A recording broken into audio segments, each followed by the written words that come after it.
Driving licence માટે નવી જાહેરાત સરકાર દ્વારા કરવામાં આવી છે કે હવે તમારે ટેસ્ટ તમે ઘરે બેઠા આપી શકશો. તો કે ડ્રાઇવિંગ લાયસન્સ લેવું હોય એમના માટે સરળ નિયમ થઈ ગયા છે.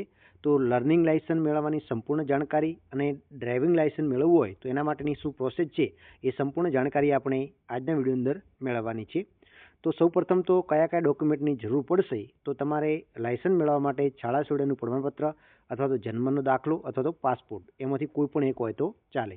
અને બીજું સરનામાના પુરાવા માટે શાળા સોળીનું પ્રમાણપત્ર, પાસપોર્ટ, LICની પોલિસી, મતદાર ઓળખપત્ર એટલે કે ચૂંટણી card, light bill, telephone bill, સરનામા સાથેનો મકાન વેરો, સેન્ટ્રલ કે સ્ટેટ અથવા સ્થાનિક સરકારની જે પે સ્લીપ હોય કે અરજીકર્તાનું સોગંદનામું સરનામાનું પુરાવારૂપે રજૂ કરી શકાશે. એના પછી આપણે જોઈએ ફીની વિગત. તો કે તમારે લર્નિંગ લાયસન્સ શીખવાનું જે લાયસન્સ મેળવવું હોય અને ડ્રાઇવિંગ લાયસન્સની ફી એક સાથે જ ભરવાની રહેશે. એટલે કે આપણે લર્નિંગ લાયસન્સ અને ડ્રાઇવિંગ લાયસન્સની ઓનલાઈન ફી એક સાથે જ ભરવાની રહેશે. લર્નિંગ લાયસન્સ મેળવવા માટે ₹50 ટેસ્ટ ફી વત્તા ₹150 વાહન દીઠ કેટેગરી દીઠ આપવાની રહેશે. એના પછી સ્માર્ટ કાર્ડ ડ્રાઇવિંગ લાયસન્સ માટે ₹200 અને વાહનોની શ્રેણી દીઠ એટલે કે કેટલા વાહનોનું તમે લીધું છે, એક વાહનના 300, આમ 2 વાહનો હોય તો ₹600 એ અને ₹200 લાયસન્સ માટેના રહેશે, સ્માર્ટ કાર્ડ માટેના.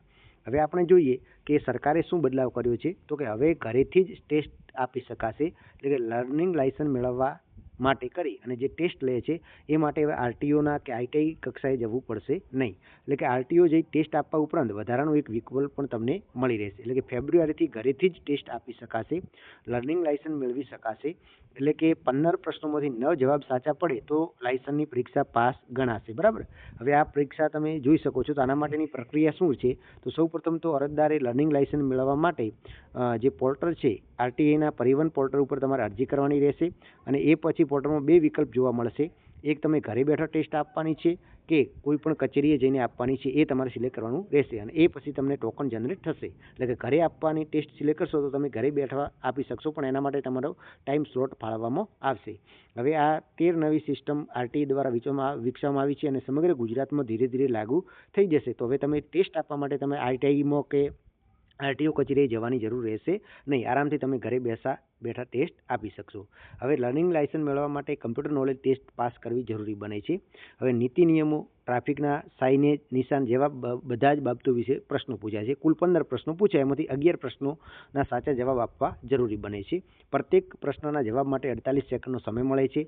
અને ટેસ્ટમાં સફળ ન થનાર વ્યક્તિ 24 કલાકના સમય બાદ ફરીથી ટેસ્ટ આપવા માટે અપીલ કરી શકે છે. બરાબર. અને જે વ્યક્તિ લર્નિંગ લાયસન્સ છે અથવા તો ડ્રાઇવિંગ લાયસન્સ છે તે વર્તમાન ડ્રાઇવિંગ લાયસન્સમાં વધારાની વાહન શ્રેણી ઉંમર માગે તો એમને કમ્પ્યુટર ટેસ્ટ આપવાની કોઈ જરૂર રહેતી નથી. પછી કાયમી લાયસન્સ મેળવવા માટે ડ્રાઇવિંગની પરીક્ષા આપવી ફરજિયાત છે. એટલે કે તમારે કાયમી લાયસન્સ મેળવવું તો એના માટે ડ્રાઈવ કરવી પડે. ગાડી હોય, બાઇક હોય, ટ્રેક્ટર જે તમારે ચલાવવું હોય એ તમારે ત્યાં આગળ RTO કચેરીએ જઈ અને તમારે વાહન ચલાવવું પડે. અને એના માટે પણ તમે લર્નિંગ લાયસન્સ મેળવ્યું હોય એના પછી તમારે 6 મહિનાની અંદર એ તમારે પાકું લાયસન્સ જે કહીએ એ મેળવવાનું રહે છે.